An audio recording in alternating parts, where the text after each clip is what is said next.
CBN Agro, com Éder Campos.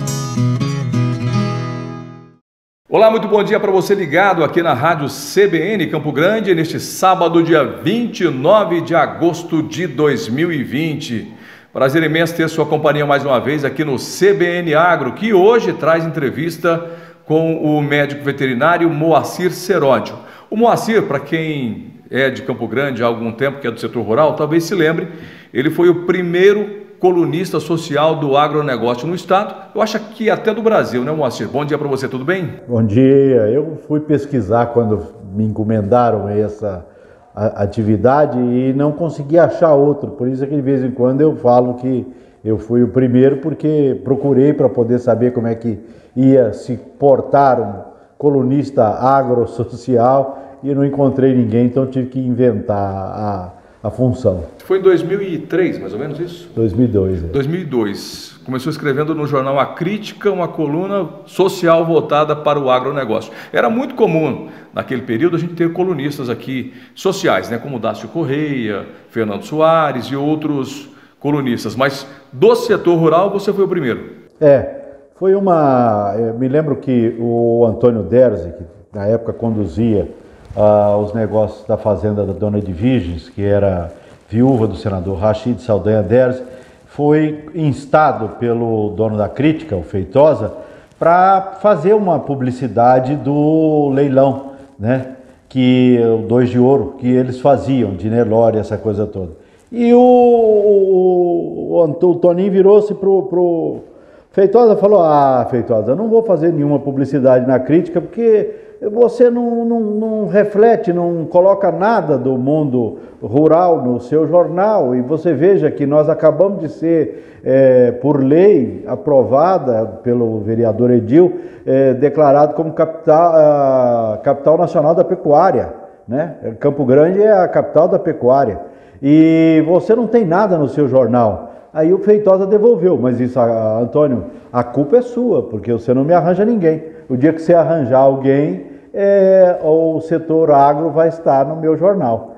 E o Antônio ficou com essa batata, me encontrou e falou: Moacir, queria te comunicar que doravante você vai começar a escrever uma coluna no jornal A Crítica. E fui pesquisar e acabei tendo que inventar, tendo que criar esse estilo de escrever e descrever a vida do agronegócio, da pecuária do Estado na Crítica, por conta desse convite. Moacir, e o interessante é que a sua coluna, Agroin, que você começou a escrever, ela não tinha um foco na genética, nos animais, ela tinha um foco nas pessoas, né? Porque o que acontece? Se faz muita publicidade do animal, se faz muita publicidade do evento, né? Mas a gente nunca sabe quem é que está por trás desse evento. Como é que é a vida dessa pessoa, o que é que ele faz, quando é que ele comemora, qual é o seu motivo de alegria, quando ele se encontra, o que ele conversa, essa coisa toda. E nós passamos justamente a mostrar quem estava por trás dos grandes eventos, dos grandes criatórios que existiam no estado, mostrando o cotidiano dessas pessoas. Foi aí o nosso foco e por aí nós conseguimos desenvolver o nosso trabalho. Moacir, mas a história com o agronegócio começa um pouco antes, né? Você veio para Campo Grande, em que ano você veio para cá? 2001. 2001. Eu estava na Secretaria da Agricultura. Em São Paulo, né? Em São Paulo. Covas morre, assumiu o Dr. Geraldo e eu resolvi que era a hora de me afastar da política e fazer um outro caminho. Fui convidado pelo Daniel Bilk, que era dono da revista Nelore, para vir ser gerente da sucursal da revista Nelore. Vim como gerente da sucursal, acabei indo para a Crítica e depois fui para o Canal do Boi também fazer o Jornal do Meio-Dia e entrei na comunicação do agronegócio. Quando ninguém falava de comunicação rural, né? Era muito incipiente no Brasil essa época, ainda o assunto comunicação rural. Muito pouco. Na verdade, a gente era muito forte, mas muito tímido, né? De certa forma, o homem do campo ele é realmente muito recatado, muito acanhado. E a nossa função era mostrar um pouco mais desse camarada que estava sustentando o país, né? Dessa pessoa que estava levando o desenvolvimento, segurando o comércio exterior, trazendo rendas, né? Fazendo da produtividade um dos nossos diferenciais e sempre tímido. Nós, então, começamos a resgatar esse camarada que, na verdade, é um herói. A comunicação rural, naquele momento, não tinha a mesma expressão que tem hoje, né?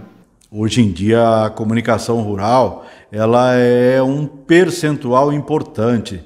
Tanto é que até a Globo aderiu, né? O agro é pop, o agro é tech, essa coisa toda. Mas naquele tempo, nós tínhamos pouquíssimos veículos e 1 ou 2 programas só que mostravam a vida no campo, nada mais. Na rede aberta, né? Na rede fechada já havia Canal do Boi, Canal Rural, mas era muito restrito o tema, o assunto para o homem do campo. Hoje não, hoje a gente abre esse tema, esse assunto para as cidades. E acho que esse momento de pandemia também ficou muito evidente a importância do setor rural, né? Nós achávamos que tínhamos caído num poço fundo e descobrimos que quem deu sustentação para que esse poço tivesse um ponto de inflexão foi justamente o agronegócio. A produtividade e a produção garantem hoje o crescimento, se é que ainda temos algum crescimento, do país. Você vê o produtor rural, para ele a pandemia não existiu, o caminhão não parou, a máquina colheu, né? O trator plantou e assim continuou parindo, dando leite. E o abastecimento, né? Você não teve nenhum caso de desabastecimento do que quer que pudesse existir na mesa do brasileiro, né? O cidadão urbano nunca deixou de encontrar no supermercado aquilo que ele costumava buscar antes, durante e depois da pandemia. Ele teve a segurança alimentar confirmada pelo trabalho do homem do campo. Foi um negócio assim, porque esse é um momento que ninguém nunca passou e acho que nunca passará. Tem sido, né? O setor tem sido a sustentação da economia brasileira. Moacir, você tem muitas experiências no setor rural. Você é formado como médico veterinário, né, filho de produtores, tem uma experiência muito grande também na política do setor, teve no Ministério da Agricultura. Que ano que foi com o Cabreira? 90, né? 90. Depois esteve em São Paulo também, na Secretaria da Agricultura do Estado de São Paulo, com o Mário Covas. Depois foi secretário da Agricultura em São José do Rio Preto. Ou seja, você tem uma larga experiência, tanto na gestão, na administração, na política e na comunicação rural. E a gente vê que o Brasil deu um grande salto em produtividade e em produção. O Brasil, até a década de 70, era importador de alimentos, né? O que, na tua opinião, como o Brasil conseguiu, né, ser hoje um grande produtor de alimentos e não mais importador? Eu acho que tem 2 fatores muito determinantes para isso. O primeiro, eu tributo ao Alisson Paulinelli, que é a criação da Embrapa. A Embrapa conseguiu desenvolver a soja do Cerrado, e isso motivou o sulista, o paranaense, o catarinense, o gaúcho, a vir em busca de novas terras e aplicar essa tecnologia que a Embrapa desenvolveu, e isso foi determinante no desenvolvimento do agronegócio no Brasil. Nós mudamos a curva no dia que o Alisson resolveu criar a Embrapa e o dia que a Embrapa começou a estudar as novas variedades que se aplicavam a esse mundo imenso que é o Brasil Central, que é o Cerrado. Isso foi fundamental. E o outro é que o agro não se faz sem financiamento. O dia que se começou a aumentar o financiamento, que se diminuiu as exigências de quem pegava o financiamento em cima daquele recurso, essa coisa toda, porque uma safra, ela custa caro. Ela, para ser produzida, ela precisa... Tudo na safra, Éder, acontece antes. Nada acontece depois, só o recebimento. Então, você precisa fazer, e às vezes você não tem isso, quer dizer, então você precisa estar alavancado, você precisa estar ajudado, você precisa estar suportado.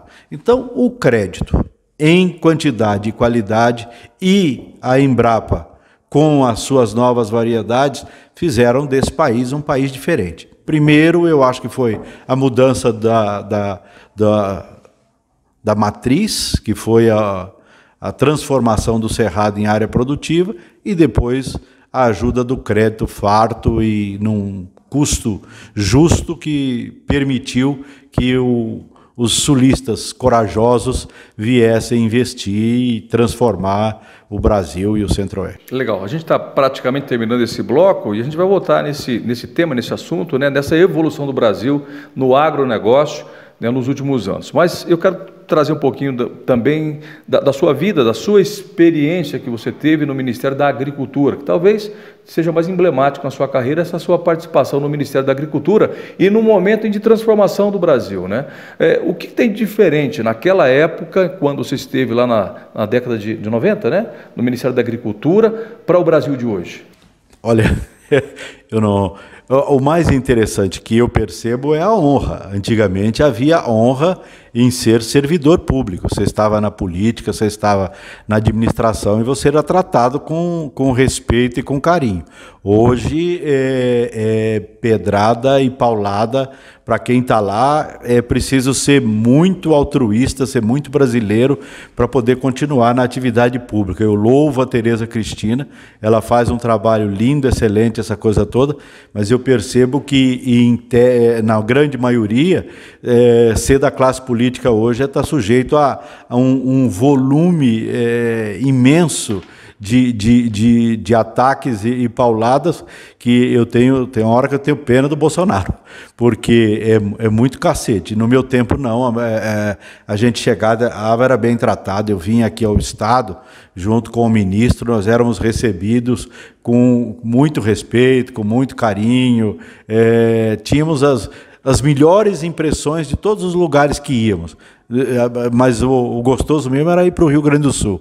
Lá os gaúchos tratam a gente de uma forma maravilhosa, né? Umas coisas assim. Eu me lembro de ter andado de Dodge Dart no Rio Grande do Sul, nas recepções, coisa que já não existia mais, mas vinham aqueles carros grandes nos receber, né? Eu me lembro do Cabreira recebendo um cavalo de presente na exposição de esteio, e eu é que tive que arranjar o transporte para trazer para São Paulo esse cavalo, e o discurso do presidente da Federação da Agricultura, ele dizendo assim, no Rio Grande, quando se é amigo, se dá uma faca, quando se gosta muito, um arreio, mas se ele for especial, leva um cavalo, e está aqui o seu cavalo. Isso num salão que tinha 500 pessoas, num jantar, e aí todo mundo abre um espaço e abre-se o portão do fundo do galpão, e o camarada entra com um cavalo crioulo negro arriado e entrega ao ministro na mesa do jantar.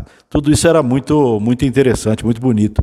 Foi um bom tempo. Legal. Bom, com certeza você tem muitas histórias do agro, porque já viveu, né, muitos momentos dentro do agronegócio, no estado de São Paulo, no Brasil, quando teve como ministro da Agricultura, ex-ministro Antônio Cabreira, à época, em 90, foi o governo Collor de Mello, né?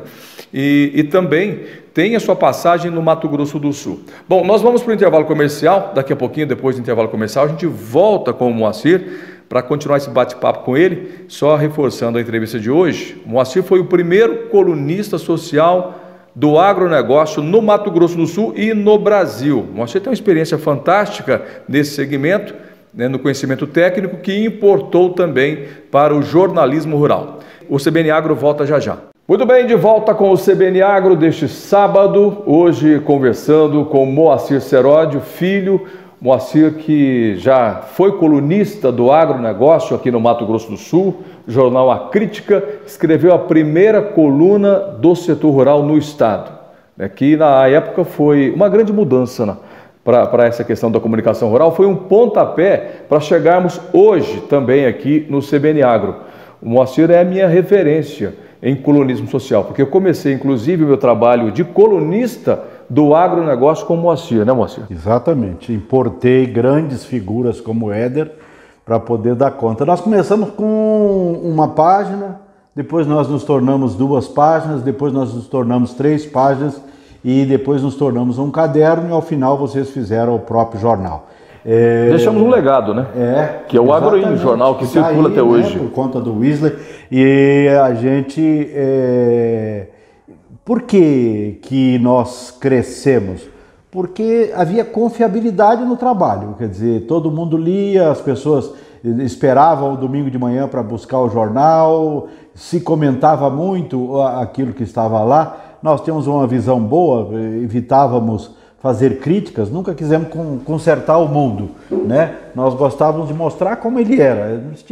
Se tinha coisas boas, nós estávamos ali para apresentar isso para o produtor, para o pecuarista e para a cidade, e acho que por isso nós tivemos esse desenvolvimento. As pessoas vivem gregariamente, né? Elas se puderem, elas têm essa consciência de participação, de presença, de interação. Então o jornal tinha muito essa função de fazer a interação. A gente se frequentava, né? A gente ia nos eventos e a gente depois conferia as presenças. Caiu uma ficha aqui agora, você está falando dessa questão das pessoas estarem sempre juntas, em comunidade.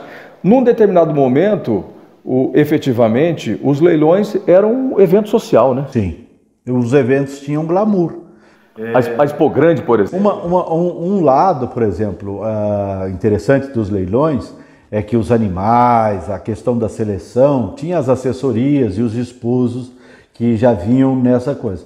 Mas tinha um outro lado em que se escolhia qual era o buffet, o que ia ser servido, né? Se fazia como se fosse um casamento, se fazia uma experimentação dos pratos que ia ser servido no leilão. Você tinha as decoradoras, a Renata, fulana, Beltrana, essa coisa toda. Quem é que ia decorar? Qual era a ambientação? Em alguns dos leilões, ao terminar, você tinha música ao vivo. Nós vimos o próprio Almir Sater tocar em leilão, violonistas, sanfoneiros e diversas outras. Então, tinha todo um componente de coexistência no leilão, né? Você vendia os animais, mas você também comia, bebia, dançava, ria, né? Festava. Muito gostoso, muito bom. Todo mundo ia, era muito interessante.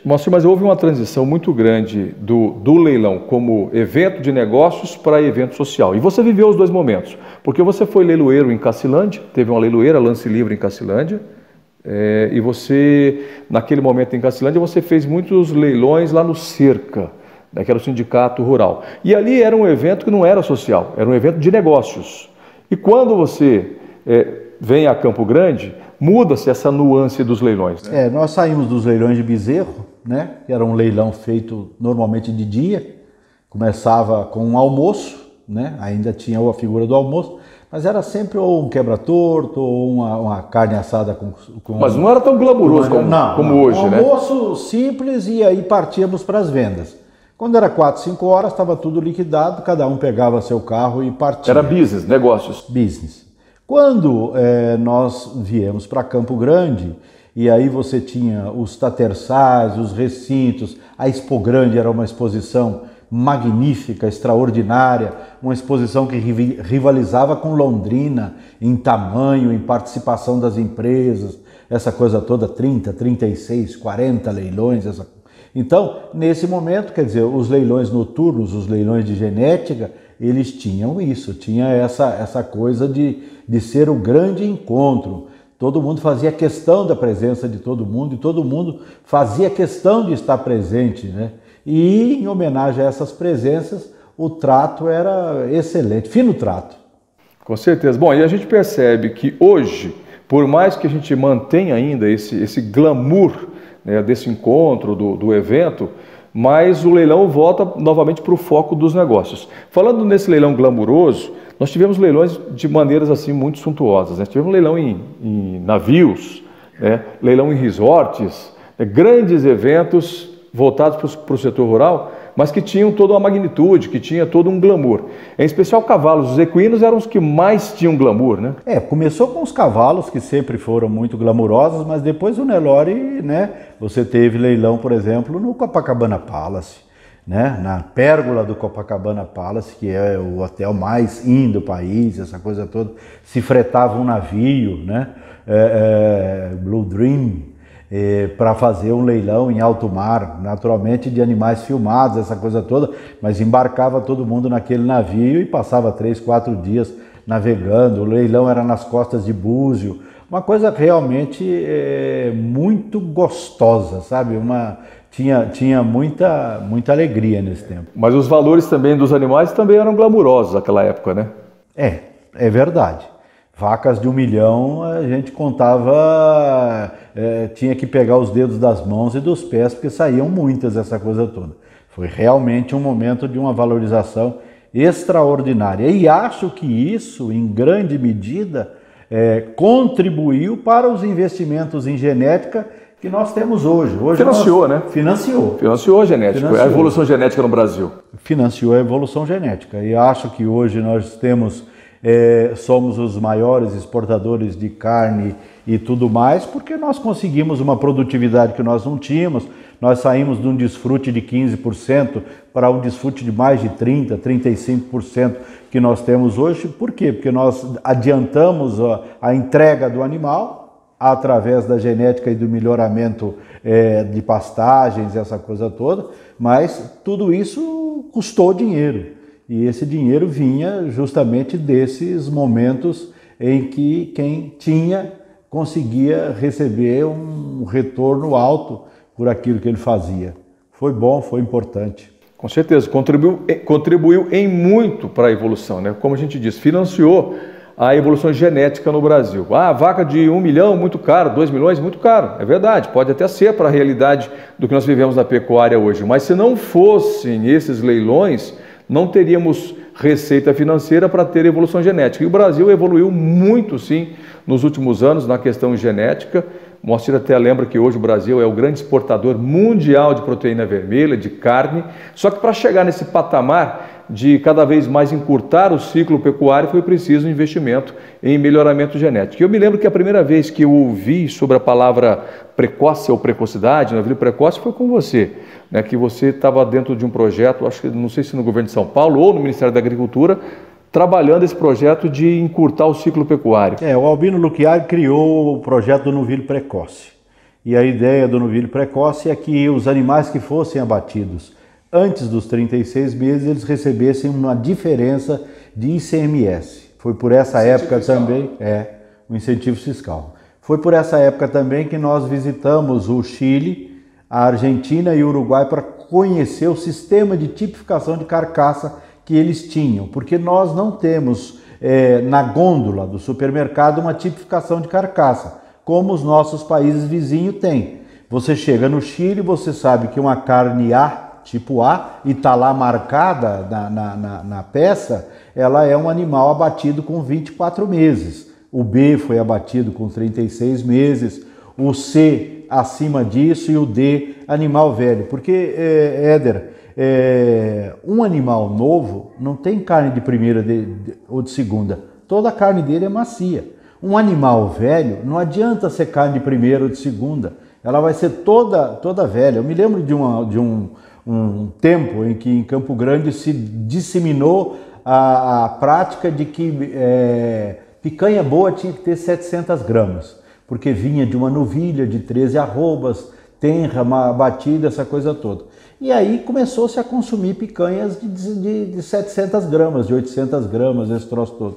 O que as pessoas não sabiam é que uma vaca pantaneira de 13 anos, nascida e criada no Pantanal, quando ela é abatida, ela também ela morre com 13 arrobas e ela tem uma picanha de 700 gramas. Meu amigo, uma picanha de 700 gramas de uma vaca de 13 anos. Olha, eu vou te contar, você passa uma vergonha quando você convida as pessoas para assar, porque ela não é macia. Então, esse tipo de tipificação de carcaça que nós buscávamos, por quê? Porque nós queríamos cada vez um comprador, né, um consumidor satisfeito, e o consumidor satisfeito disposto a pagar um pouco mais pela carne de qualidade. Aí você isso não funciona, não funciona. Funciona. Hoje você tem os programas Blacks e isso e aquilo, e todo mundo paga mais por uma carne de qualidade e todo mundo fica satisfeito com isso. Então, quer dizer, tem que acreditar, tem que tentar, tem que buscar, porque funciona. Legal. Bom, a gente vai agora abrindo espaço para o repórter CBN. Nós vamos ficar bem informados sobre tudo que está acontecendo no Brasil e no mundo a partir desse momento. Nós voltamos depois do repórter CBN com o Moacir Seródio Filho, né, que está contando um pouco da sua história, de como foi o primeiro colunista do agronegócio aqui no Mato Grosso do Sul e acho que no Brasil, e um pouco também da sua experiência no Ministério da Agricultura, na agricultura do estado de São Paulo, ou seja, dentro do agronegócio brasileiro. Tem muito para contar para a gente. Fica aí, daqui a pouquinho eu volto. Legal, de volta então com o CBN Agro. Nós continuamos aqui com o nosso entrevistado, Moacir Vieira Seródio Filho. Nome comprido, viu? Ele é carioca, mas esse moço, na verdade, ele é cigano, porque já morou no estado de São Paulo, na Bahia, Minas Gerais, Mato Grosso do Sul, nasceu no Rio de Janeiro, né? No interior do Rio. Sou fluminense. Fluminense, mas torce pro Palmeiras, né? Tem isso.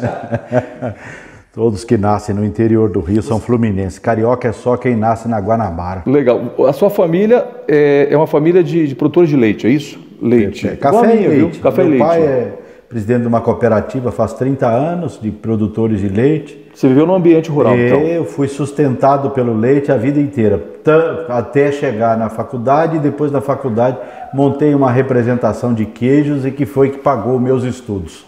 Eu estudava de manhã e de tarde eu pegava o Fusca, saía vendendo segunda, terça e quarta. E na quinta chegava o caminhão com as encomendas e eu distribuía sexta e sábado. Legal. Bom, você também trabalhou na ABS? Pecplan, Bradesco. Pecplan, Bradesco. Na Bahia. Na Bahia. Foi representante da empresa na Bahia. Vendendo sêmen. Bahia e Sergipe, exatamente. Foi quando o Collor caiu, né? Nós fomos todos para o olho da rua. E eu recebi um convite da Pecplan para ir para a Bahia. Foi depois do Ministério, então?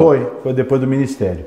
Aí eu vou para a Bahia, fiquei lá 2 anos, e aí depois voltei para São Paulo para fazer a campanha do Covas e acabei entrando na Secretaria da Agricultura com o Cabreira e o Rodrigo, e por lá fiquei até a morte do governador. Tá. Você rodou bastante o Brasil rural e rodou também boa parte do mundo também, né? Como é que você vê o Brasil daqui para frente, não só na questão política, mas nessa questão de que o Brasil hoje é ovacionado como o grande produtor de alimentos para o mundo. E você pegou o Brasil antes desse crescimento. O Brasil nem era o maior produtor de soja, nem era o maior exportador de carne bovina. Talvez café e açúcar sim, mas esses outros produtos do agro que hoje são os carros-chefes da balança comercial brasileira, da exportação, quando você esteve no Ministério e dentro já desse contexto rural, o Brasil não era isso, né? O Éder, a gente descobriu no Ministério que a agricultura vai melhor à noite, que é quando o burocrata dorme, do que de dia, quando ele atrapalha. A verdade é que o produtor, o pecuarista brasileiro, ele é inovador, ele é corajoso, ele é trabalhador, ele é investidor. E se a gente não atrapalhar, é uma grande ajuda. É uma grande ajuda. Inclusive, essa frase é recorrente no meio rural, né? Se o governo não atrapalhar o setor rural, já é uma grande ajuda. Claro, você vai ver quem é que faz o crescimento do agronegócio. A maior iniciativa de infraestrutura é uma ferrovia privada, né? Se você for ver onde é que onde está a soja, essa coisa toda, tudo iniciativa privada, salvo as descobertas dos técnicos, o resto todo é a iniciativa privada. Então, nós podemos confiar no produtor, o agronegócio pode crescer, é aqui, né? A Austrália, você tem uma pequena faixa que é agriculturável, o centro é um deserto, não chega água, não tem o que fazer, não tem nada que possa resolver. A Nova Zelândia é uma ilhazinha da fantasia, já está super... O que pode acontecer, que nos pode causar algum impacto? A África. E aí você tem que olhar para a África com alguma atenção naqueles espaços em que a China está comprando a África. Porque a China tem tido cada vez mais grandes propriedades na África. Essas grandes propriedades da China, elas usam o capital e fazem a transformação, mas eles são muito exigentes, viu, Éder? Eles exigem, por exemplo, que para comprar uma fazenda de 150 mil hectares, as leis que imperem naquela propriedade são as leis chinesas. e não as leis do país em que a propriedade fica. Se não houver essa contrapartida, eles não compram. Por quê? Porque eles usam um pouco da mão de obra africana e muito da mão de obra chinesa. E qualquer coisa que você fizer naquela propriedade, você vai embora para o continente para ser julgado, ser condenado e a sua pena ser cumprida na China, não na África. Então é complicado isso, porque eles, além de comprar a terra, eles compram também a autonomia dos países. Então esse é um modelo que eu não sei se prospera ou não. E mesmo que prosperar, essa passagem da China, a China está tirando 320 milhões de chineses do campo e trazendo para a cidade. Essa transformação tem feito com que áreas de agricultura se tornem cidades, parques industriais, né? E esses 320 milhões de chineses que antes eram comedores, se alimentavam basicamente de arroz e legumes, quando vêm para a cidade passa a se alimentar de arroz e carne. E a carne precisa de água e a China não tem água. 50% dos rios da China não são mais perenes. Então, o pouco de água que a China tem, ela vai gastar para produzir frango, talvez suíno, mas a carne jamais, a carne bovina jamais. Então, a China vai importar água via importação de carne e cada vez mais nós vamos ser esse fornecedor. Então, o nosso universo de mercado é muito grande, é infinito. Ou seja, o Brasil não vai ser batido tão fácil e num curto período de tempo. Você vai demandar muito mais tempo. É claro que essa organização brasileira, política, social e econômica, é importante para que o Brasil continue mantendo a posição de liderança do agronegócio mundial. Exatamente. Deixa o produtor trabalhar, não atrapalha, nós vamos crescer muito e a demanda vai fazer com que a gente seja cada vez melhor. Outra coisa que nós estamos vivendo, e eu já passei por isso, eu me lembro de soja a R$7, a R$11, a R$14, hoje já passou de 100 e não volta. Onde a China entra, o preço não retroage mais. Essa arroba de 200 acima, nunca mais ela vai voltar. Por quê? Porque nós somos exportadores de carne para a China. Então, quando a China entra comprando, ela faz aquele produto dar saltos definitivos. Então, nós temos saltos definitivos na soja, temos saltos definitivos no milho e temos saltos definitivos na pecuária. Se a pandemia não derrubou, não tem mais nada para derrubar o preço do agronegócio. Legal. Bom, a gente está praticamente encerrando o programa, faltando aí 3 minutinhos. O Paulo Cruz já está acelerando atrás da gente aí com o CBN Motors. Moacir, você não abandonou o estado, o Mato Grosso do Sul, por mais que você tenha seus negócios também em São Paulo, mas você nunca deixou o Mato Grosso do Sul depois que veio para cá. Qual foi o seu melhor momento que você viveu aqui, como colunista, como cidadão sul-mato-grossense, como pescador? Qual foi o melhor momento que você viveu aqui? Eu agradeço muito ao Jair Assis. O Jair é um professor que eu tive, entre outras coisas, na arte de pescar. O Jair tem um rancho no rio Taquari, e o Taquari é um rio maravilhoso, porque o Taquari não tem piranha, não tem pernilongo, muito pouco. Mas tem peixe. Muito pouco policiado e nenhum peixe. Então é uma delícia pescar no Taquari. E eu aprendi com o Jair a pescar no Taquari. Então eu aprendi no difícil. Todos os outros foram fáceis, né? E eu hoje sou proprietário de um rancho na beira do rio Miranda, na foz do rio Salobra, e tenho uma chalana, que é uma das minhas conquistas existenciais. Minha chalana chama Chalana Refúgio, ela é para 6 pessoas. Né? É o seu refúgio mesmo? É o meu refúgio. E de vez em quando eu desço. A parte mais importante e interessante da minha chalana é a cozinha. As panelas foram feitas pela Nigro especialmente para ela, né? E eu tenho 3 grandes qualidades. Eu sou muito bom cozinheiro, como bastante e eu mesmo elogio a comida que eu faço, de forma que eu não incomodo o convidado nem com o elogio.